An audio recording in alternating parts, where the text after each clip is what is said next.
So you want to buy a house in Cabo San Lucas, so you want to buy a house in Mexico, but you're not sure really if you can buy a house. You heard all these rumors, oh, you got to get this deed, you got to have a trust. What we're going to do in this video is we're going to go over every step by step, what you need to do in order to buy a property in Mexico, in Cancun, in Cabo San Lucas. Now, of course, there's always people out there that want to try to do it themselves. Real estate is not easy. You got to do your due diligence. You have to make sure they've got funding. You've got to make sure that, they've got all their documents in order. You've got to do a ton of due diligence, whether it's pre-construction or whether it's an actual property for sale. If you're an agent and you're not doing that, then you are doing your client a massive disservice. If you're a buyer or a seller, you need to also do your own due diligence and make sure the agent that you're hiring is a good agent. And it's very easy to do. I mean, you can simply ask for the resume on MLS. You can say, how many properties have you sold in the last year,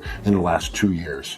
Do you have any credentials? How many properties has your broker sold or your team leader or something to this nature? And if they've said, okay, I've sold $200,000-$300,000 houses in the last year, okay, you know that this guy is not going to be a good fit to sell your $2 million home or your $3 million home. And here's the thing, if they're lying to you, it's all public record. So again, guys, do your due diligence. And if you're a new agent out there, stay in your lane, get a couple small sales under your belt. Unless you have a big sales background in something else, don't just try to go in and, lie your way into, multi-million dollar listings that you're not going to be able to sell because, you haven't even sold a $100,000 piece of property.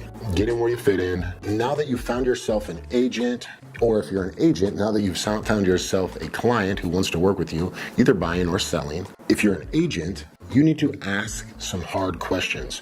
And so many agents out there are afraid of asking the hard questions. If you do not ask your clients, what kind of property are you looking to buy? Are you looking to buy an investment property? Are you looking to buy a second home? Are you looking to relocate? Are you looking to buy a rental home? Are you looking to buy pre-construction? Are you simply just looking to make money on your money? These are the questions you have to ask. These are personal questions. How much money do you have to spend on this property? You have to ask this. If I don't know how much money you have, I cannot help you. If I don't know how much money you have to allocate to this property, I can't help you. I can do zero. But if you tell me, yeah, Brandon, I have $1 million. We're looking for a 3-bed, 3-bath condo in a golf community. We'd really like it to have a lot of amenities and this and then that. Okay, boom. I can go. I've got 1, 2, 3, 4, 5. This one is by far, in my opinion, the best. But you might like this one because you like colonial style and I like contemporary style. But let's look at both of these. These are great options. And guess what? We've also got this one here because the owners are willing to do some owner financing. So we can leverage the money. We can let the renters pay off half of the mortgage or half of the property for you. You only have to put 50-60% down and then just let the renters pay off the other 40%. So basically we're buying you a house at half price. And if I don't have that information, I can't make those deals. So before I even meet a client in person, I have to have a video chat with them. There's just too many scams and AI things. I'm not just going to set up a showing off of text. No, we have to have a video chat, especially if this is a high-end client. I need to be able to talk to you face to face. If you're not willing to show me your face and speak to me, well, then I'm not going to work with you. It's going to save us so much time also. By the time you've actually came to Cabo, we should have it narrowed down to about 5 properties. These agents that go out and show 13, 15 properties, it's ridiculous. Because it's like going into an ice cream shop and the ice cream shop's got, 50 flavors. You don't know which one to pick. It's too much. You need to have 3, 4, 5 properties max that you've narrowed down, view those properties, maybe narrow it down to 2 more, to the last 2, and pick a property. That's it. And then have an agent who can really negotiate price and, find you a great deal, a great price. Or if we can't get the price we want, well, then we always want the terms, right? Sometimes I'd rather have the terms than the price. So depends on what we're trying to do. Now we've got our client, they're all set up, they're a real person, and they want to view properties. So what we have to do is we have to get their full name, their email address, their phone, as much information as we can from them. We've already got all the information as to what kind of property they want. And what we're going to do is we're going to put this into MLS. and MLS allows us to really narrow it down. Okay, they want a 2-bedroom condo and they want it down by the marina and they want it under $800,000. Now, every time a new property comes online, it's just gonna send them an email with that property. And they're gonna go, oh shoot, this is brand new. I need to check this out. So then when their trip is here, or maybe they're already here living in Cabo, they give you a call and they're like, hey, I see this property just came online. I wanna view this property right now. Okay, we call the listing agent and we go and we can view the property. And we can also tell a lot from the, from the listing itself. We can see, okay, does it have issues? Does it have problems? Why is it selling at this price if it's a good price? Now, some people are like, oh, but you can't get it. You have to get a trust and it's blah, blah, blah, blah. Shut up.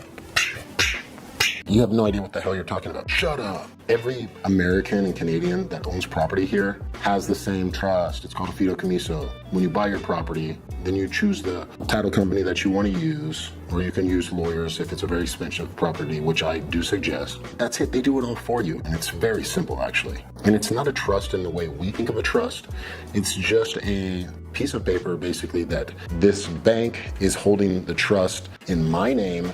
That's it. But it is so simple, and these people that are like, oh yes, they can come steal your house and blah, blah, blah. No, they can't, okay? They can't. If you're a retard and you don't know what you're doing and you use bad agent or like a bad closing company, and really only if like the property was fake or, there are scams out there, things like that. You can take this property, you own it forever. You can pass it down to your kids, your grandkids, your grandkids' grandkids. You own it forever. On top of that, to become Mexican is the easiest process out of every country in the world. Like, I am Mexican now, and it costs me, I don't know, $1,500 in like 5 days. I'm Mexican. Hey, ¿qué onda, güey? ¿Cómo estás? But let's say now we've got the 4 or 5 properties we want to look at. We come, my team, we go, we pick you up, and we do things right. Like, we have Prosecco, we have, wine, we have drinks, and we do it nice. We have food. So I had an agent one time. I went to the property. She goes, it's a 6th floor, elevator's out. There's no AC. I'll be waiting here. And I go, okay. So we walked up 6 flights of stairs, looked at the house. Obviously, it was a piece of shit. Walked back down. Thank you. Bye. It's like, tell us that beforehand. I mean, why even wasting our time? And these other agents who don't turn on the air conditioning, like most Americans are not used to the heat, Canadians as well. It's like, turn on the goddamn air conditioning, turn on the lights, open the windows. It's a goddamn showing, Like, we always have nice classical music. We have candles. We have all the windows open. We have drinks and snacks for them. This is a professional setting. You're trying to give them the experience of living in this property. You've got the shades drawn down and things like this. It's like, what the hell are you doing, man? We found the house of our dreams. Now, guess what? We want to make an offer on this thing before somebody else gets it. We come up with a price. Let's say it's $1.1 million. But we see that it's been on market for 9 months. So it's been on market for a little while. I say, hey guys, look, this thing's been on market a long time. What are you guys, what are your owners looking to, get out of this property? I try to get as much information as I can. And then, I talk with my clients and we come up with a number. So for this example, we'll say we're just going to offer $1 million cash. Or maybe we say we're going to offer a price of $1 million, $600 down, and $400 over 5 years at 7% interest. And I like creative deals like this too, on both sides actually. Maybe we want to leverage and want to let the renters pay it off for us. Or if we're on this selling side, maybe we want that interest money because, we don't need a bunch of extra cash. So we'd rather just take those payments and just make even more. So you have to know. Now we've got our offer. We're going to present it, $1 million.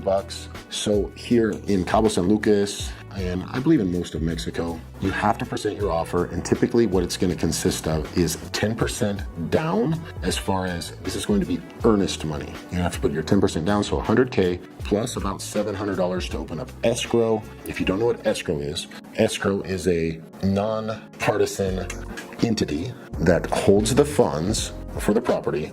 So first it's going to get sent the $100,000, and then after that, after we go through our contingencies, which we'll get into in a second, we're going to send the other $900 into escrow. And now we've got all of the $1 million here in escrow. Now, these funds are only going to be released after all of the contingencies have been signed off and after the final walkthrough has been done and everything that abides by the contract that we have set forth, hence the offer to purchase and the escrow agreement. The offer to purchase is kind of like the first rough draft, and then the real legal document, it really is the escrow agreement. And this is the proof that you have purchased the property. And then after that, sometimes here in Cabo in Mexico, it can take two months, 3 months, even 4 months, even longer to close the property. So what I always suggest, and you'll see that all good real estate agents do this, is we always push for a soft close. Why is that? Well, because nobody wants to hold up $1 million for 4 months, and nobody wants to hold up a property that they could have for 4 months. So instead, I can soft close. I just did one the other day in 3 days. I've soft closed in 5 days. I've soft closed in 2 days. And what that does is the buyer has to send 100% of the money. Well, first it starts off with the 10%, right? You know, they've done their little home inspection. Remember, home inspection is not mandatory in Mexico or in Cabo, but if you want to do it, you can. And now after that, then they send all of the other funds into escrow. 100% of the funds are now in the escrow account, depending on which side you're on, but typically it's an 80% release. So 80% of the funds are going to get released to the sellers, and then 20% is going to stay in the escrow, but the buyers are now going to receive the property early, fast. So everybody's happy. 1 week later, buyers got the property, sellers got their money, agents got paid, everybody's happy. It's not quite done yet, don't get me wrong, but we can chill, we can relax because it's very little money, right? Because out of that 20%, the sellers are still gonna have to pay capital gains. Let's say it's 10% capital gains, and then maybe there's some other fees. So really maybe they've only got 8-9% of the funds left, you know, that's gonna go towards them at the hard close. So a lot of people don't understand what a soft close is. We've just purchased the property, we've got it, we've got the property in hand, we own it now, and you know, it's ours. You've got to wait for the lawyers to do the hard closing, which they'll have that done in another, 2 months, but big deal, because now it's ours, we can take it, we can rent it, we can actually start repairing it, we can do all these other things. It's our property. And when we do the hard close, whatever, it's the same thing. I mean, basically it's just in your name now, but nothing really has changed. Guys, I hope that this answered some of your questions, and I will see you guys on the next video. Thank you so much.